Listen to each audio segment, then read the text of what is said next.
bila memberikan sesuatu yang tidak kita inginkan, musibah, tentu Allah tidak pernah menzalimi hambanya. Wa ma kana rabbuka dhallaman lil abid.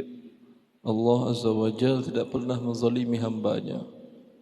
Akan tetapi hamba-hambanya sendirilah yang menzalimi diri mereka, sehingga Allah menurunkan musibah kepada mereka.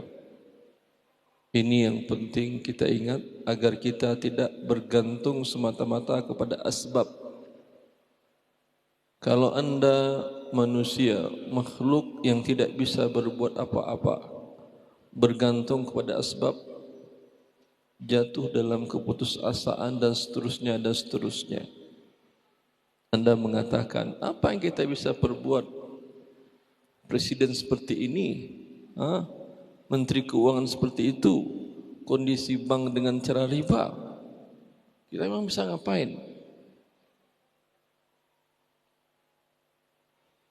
Semuanya terjadi karena dosa yang mereka lakukan dan dosa yang kita lakukan. Maka Allah berikan musibah dengan kondisi seperti yang kita rasakan sekarang ini. Maka tentulah kaidah dan sikap kita menyikapi setiap musibah yang diberikan oleh Allah Azza wa Jalla, tujuannya agar kita kembali kepada Allah Azza wa Jalla, bukan kita kemudian bertopang diri dengan kemampuan kita sebagai makhluk yang lemah, mengatakan ini gara-gara si fulan, ini si fulan, ini si fulan, ini gara-gara partai ini, partai itu, gara-gara itu. Mungkin secara sebab betul, ya, tetapi ketika sudah terjadi musibah tadi, tidak ada yang bisa kita lakukan. Di awal kita amar ma'ruf nahi munkar, iya.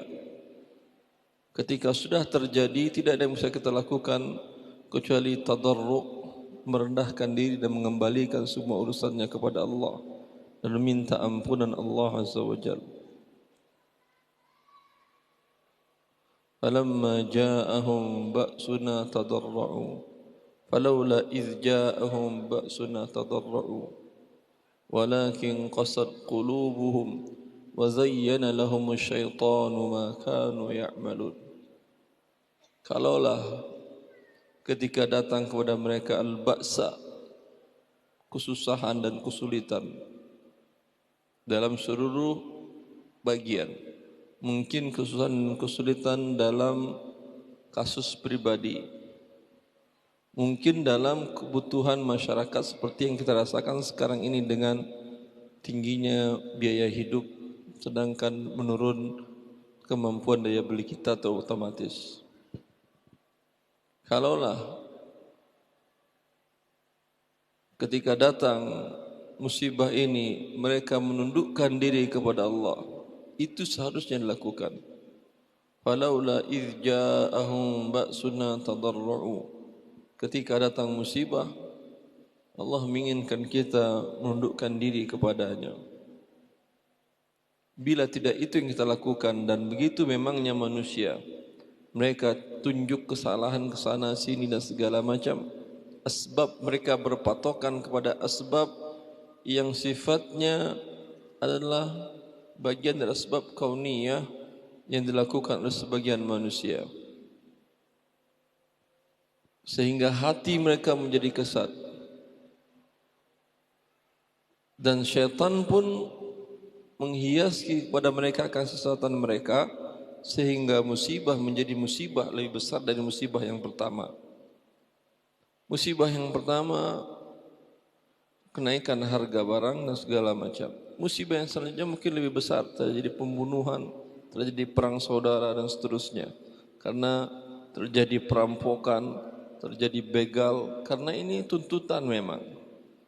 Ketika terjadi satu musibah, bila tidak arif kita, tidak bijaksana kita menanggapinya, musibah yang selanjutnya biasanya akan beruntutan terus.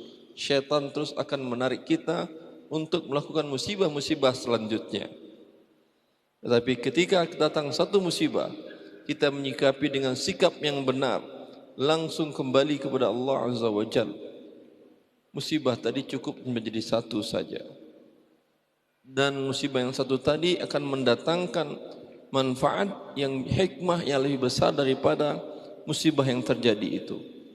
Sehingga musibah tadi malah berakhir dengan nikmat dan kebahagiaan bagi manusia yang dekat kepada Allah Azza wa Jalla.